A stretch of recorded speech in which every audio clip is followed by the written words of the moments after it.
Bueno, vamos a darnos un gusto en esta noche de saludar al neurocientífico quizá más apreciado de nuestro país, que se ha convertido en una referencia, ¿eh? Vamos a saludar a Facundo Manes. Hola Facundo, ¿cómo le va? Buenas noches. Hola Pablo, gracias por la invitación a hablar con ustedes. Bueno, gracias a vos, Fana, hincha de River. Le estamos robando un poquito de la selección. Gracias por estar ahí, Facundo. Un placer hablar con ustedes y estar en contacto con todo Córdoba. Bueno, lo disfrutamos muchísimo porque estábamos comentando en la producción y charlábamos y tantas inquietudes. Yo me recuerdo haber leído un artículo tuyo en el cual decía, este tipo de eventos, estas pandemias, cambian a las sociedades, cambian conductas. ¿Cómo estás viendo por estos días lo que nos está ocurriendo como habitantes de este país y de este planeta, por supuesto? Bueno, sí, todas las epidemias cambiaron los sistemas de creencias de la sociedad en su momento, así que es muy posible que esta pandemia nos cambie. Nadie sabe cómo va a ser el futuro. Algunos sugieren que vamos a un mundo nuevo, otros pensamos que tendencias que pasaban en cada área previo a la pandemia se van a acelerar, pero en todo caso lo que pase va a depender de nosotros. En la Argentina particularmente, hoy estamos un poco agotados porque hace muchos meses que hacemos cosas que no hacíamos antes de la pandemia y eso requiere un esfuerzo mental, y no hacemos las cosas que hacíamos antes de la pandemia y eso también requiere un esfuerzo mental.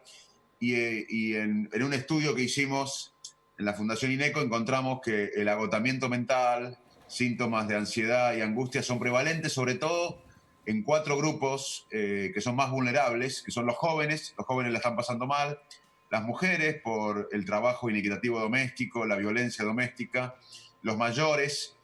Ya había una epidemia de soledad antes de la pandemia y ahora se ha profundizado. Y nosotros, los que trabajamos en la salud, los trabajadores de la salud, los enfermeros, camilleros, médicos, ustedes los periodistas también, porque están hace tiempo que están trabajando día y noche. Y bueno, la salida es colectiva. Si entendemos que la salida es colectiva, muchos de nosotros vamos a ser resilientes y vamos a poder afrontar esta tragedia que estamos viviendo y que lamentablemente va a durar unos meses más. Tenemos que tener perspectiva porque si no nos vamos a frustrar nuevamente. Bueno, ese punto es central, me parece a mí, esa flexibilidad, esa perspectiva, esa visión de futuro, porque me parece que si algo complica todo más a esta altura es que nos falta ver cuándo salimos de esto. Ponerle una fecha, decir, bueno, hasta allá vamos, ponemos el esfuerzo ahí. No tener ese futuro más o menos determinado suma más angustia. Exactamente, Pablo. La verdad que es muy importante tu punto porque te lo voy a contestar no con mi opinión, sino con datos. En la última epidemia del 2000 en el sudeste asiático, se estudió cómo impactaba la epidemia de ese momento y la cuarentena, que en ese momento fue de 3 o 4 semanas, muy corta a comparación de lo que estamos viviendo. Y bueno, una de las cosas que también impactaba en el ánimo de la gente es no tener un horizonte, no tener una perspectiva. Todos entendemos que puede cambiar la perspectiva, el horizonte, el camino, pero hay que tener un horizonte. Y también una discusión es necesario para que nos sintamos mejor y no aumentemos la ansiedad, la incertidumbre, que haya un debate sin luchas partidarias, que haya un debate basado en la evidencia científica, sin una lucha de facciones, que sea multidisciplinario, porque este es un problema de salud, pero también económico, social, humanitario, moral. Y bueno, la sociedad tiene que percibir que las autoridades nos dicen la verdad, que nos dicen que no saben. Es muy importante que ellos también digan no saben y se gestione un debate multidisciplinario para abordar esta crisis que no es solo de salud, es económica, social, humanitaria, política, ideológica, y cierto horizonte, cierta perspectiva basada en la realidad, en la honestidad, es muy importante porque si no sentimos esto los ciudadanos, nos afecta más nuestra salud mental, nuestro bienestar mental. Hay mucha gente que se está empobreciendo o que se empobreció, hay mucha gente que está perdiendo el trabajo o lo perdió, hay mucha gente preocupada por lo económico, hay mucha gente preocupada por la salud y lo que necesitamos es un debate racional basado en la evidencia científica, usando el pensamiento crítico y no la lucha de facciones. Bueno, me permite un poquito de humor, pero es más fácil encontrar la vacuna. Parece ser que los argentinos salgamos de este esquema binario de dos tribunas que se tiran ladrillazos uno a otro. Claramente el pensamiento crítico nos puede llevar a eso. Pero yo lo que estaba pensando, y ahí apunta la pregunta, en este momento donde las relaciones están mediatizadas por las redes, por esto, por el Zoom, a mí me parece a veces que ante la ausencia del contacto personal es más fácil decirse cosas que uno no se diría de frente. Mis amigos pasan en los grupos, la política de un lado, del otro. Digo, ayuda poco todo esto también, ¿no? No verse, no estrecharse la mano, no mirarse a los ojos. Sí, si vos me preguntás, Pablo, cómo defino en dos palabras, si pudiera definir en dos palabras al órgano más complejo del universo, que es nuestro cerebro. Lo que tenemos en la cabeza es el órgano más complejo del universo. Tenemos más neuronas y conexiones que estrellas en la galaxia. Y si vos me preguntás cómo definiría en dos palabras al órgano más complejo del universo, yo te diría, es un órgano social, porque necesitamos del otro. Una de las cosas que más nos da bienestar es el abrazo, los vínculos que tenemos. Y este virus agarra lo mejor de nuestra especie, que es la capacidad de vincularnos, de abrazarnos, de tocarnos, y lo usa a nuestra contra. Por eso tenemos que cumplir el distanciamiento físico, pero estar conectados socialmente, como ahora, a través de la tecnología, es muy importante. Pero otra cosa que ayuda a la lucha de facciones es que nosotros somos un poco tribales los seres humanos.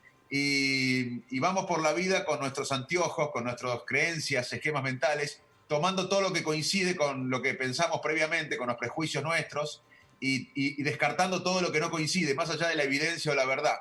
Y esta lucha de facciones que se agarra a la cuarentena sí versus cuarentena no, o cuarentena versus muerte, o salud versus economía, se agarran temas y se hace una lucha de facciones de los temas que no ayudan para nada y aumenta nuestro tribalismo. Y tenemos que salir de ahí, tenemos que apoyar a líderes que nos lideren con la esperanza, no con el miedo. Tenemos que tener menos miedo y más cuidado, porque tenemos que convivir con el virus y le diría que si tengo que resumir en un mensaje, lo importante es menos miedo y más cuidado. Cuidarnos, cuidar a nuestros queridos además. Y en esto que estás diciendo, digo, porque es clave también, lo vemos en los ratings de los programas periodísticos, se ven más aquellos que están determinados en un lugar y que le dicen a la gente lo que quiere escuchar. El ejercicio es el otro, ¿no? Para mejorar incluso como sociedad, escuchar al que piensa distinto que nosotros, que con buenos argumentos quizá nos ayude a llevar a otro lugar más elevado de pensamiento. Es difícil ese ejercicio, pero es el que hay que hacer, ¿o no? Mira, hay que hacerlo porque si no vamos a ser más decadentes. Argentina es un país que viene con una decadencia crónica y no es un dicho, te doy datos. Este año vamos a tener el ingreso per cápita del año 74, 50 años perdidos, medio siglo perdido. Y cuando yo tenía 5 años o 6 años en el 75, la pobreza era del 5%. Ahora vamos a llegar a la mitad de la Argentina en situación de pobreza. Argentina es el país que en los últimos 60 años tuvo mayor recesión en el mundo, más que Chad, más que Burundi, más que Haití y más que la República Democrática de Congo. O sea que la decadencia es objetiva, no se puede dejar de ver. Y la grieta le hace mal a todas las sociedades. Hay grieta en Estados Unidos, en Inglaterra, en España, pero son sociedades con mayor músculo, con sociedades que respetan la ley. Acá la ley es una sugerencia, con sociedades que tienen un proyecto de país. En una sociedad como la nuestra, empobrecida y sin proyecto de país, la grieta nos mata. En todos lados la grieta es mala, pero acá directamente nos mata. Tenemos que hacer lo que vos sugerías, es salir por arriba del laberinto con un proyecto de país que nos involucre a todos más allá de las diferencias. Bueno, como sostenía Borges, ¿no? La mejor manera de salir del laberinto es por arriba. Te quiero hacer una pregunta, porque si no, no me voy a perdonar en mi vida. Te la han hecho 1000 veces ya, la has contestado, lo he escuchado porque te sigo siempre. ¿Es cierto que solamente usamos esa parte tan pequeña del cerebro o es un mito? Es un mito. Hay muchos que dicen que usamos el 10% del cerebro. Sí, sí. Y no, usamos todo el cerebro. Cuando ahora estamos hablando, la gente mirando en la casa, estamos con los sistemas de atención, de procesamiento de datos, usamos todo el cerebro y creo que usa el 10% el que dijo eso, pero no, nosotros usamos todo el cerebro. Y esas cosas se instalan. Bueno, ahora sí, la última. Lo citamos a Borges. Él decía que el fútbol es el opio de los pueblos, pero la verdad, seamos buenos en este momento donde hay tan pocas actividades, que regresen este tipo de hechos, que distraen a la gente, el fútbol, otras cosas. ¿Qué te parece? Las clases que ahora hoy es noticia. Me parece muy importante hablar de esto que sugerías vos en la última pregunta, que es de las perspectivas del futuro. Vamos a volver a abrazarnos, no, le vamos a ganar al virus, van a pasar unos meses, yo me imagino que el año que viene va a ser de la aparición de la vacuna, de la producción masiva, de la distribución masiva, de la inmunización masiva, todo esto va a llevar un año, todo el 21 vamos a estar todavía conviviendo con el virus, en mi opinión, ojalá que me equivoque y sea antes, pero no quiero crear falsas expectativas porque si no después nos defraudamos. Pero vamos a ganarle al virus, el ser humano le va a ganar nuevamente al virus, vamos a volver a abrazarnos y sobre todo se estudiaron muchos desastres y crisis en la historia e increíblemente, a pesar del dolor y sufrimiento, aunque nos parezca difícil creerlo, muchos de nosotros y muchas sociedades van a salir más resilientes, más fortalecidas. Primero hay un dolor inicial, un shock inicial, una pérdida, pero luego nos vamos transformando con un propósito, con nuevo sentido de la vida y muchos de nosotros y muchas comunidades, a pesar de que nos cueste creer, vamos a salir más fortalecidos. Pero la clave es salir todos juntos. El sálvese quien pueda sería un desastre. Enorme gusto escucharte, Facundo. Cada minuto, cada palabra ha sido realmente algo que nos ha reconfortado en esta noche. Un abrazo enorme, gracias por tu tiempo. Abrazo, Pablo, y saludo a todos en Río Cuarto. Un abrazo. Serán bien recibidos. Ahí está, lindo lujo nos dimos esta noche, escucharlo a Facundo Manes para repasar este último que dijo. Todo el año que viene va a ser de, oxigenarnos, retomar la vida normal, pero tratando de aprovechar cada experiencia para ser mejores, ser más fuertes. ¿Te acordás cuando empezó todo esto? Aquella situación que decíamos, vamos a salir mejores, bueno, está en duda, pero depende de nosotros.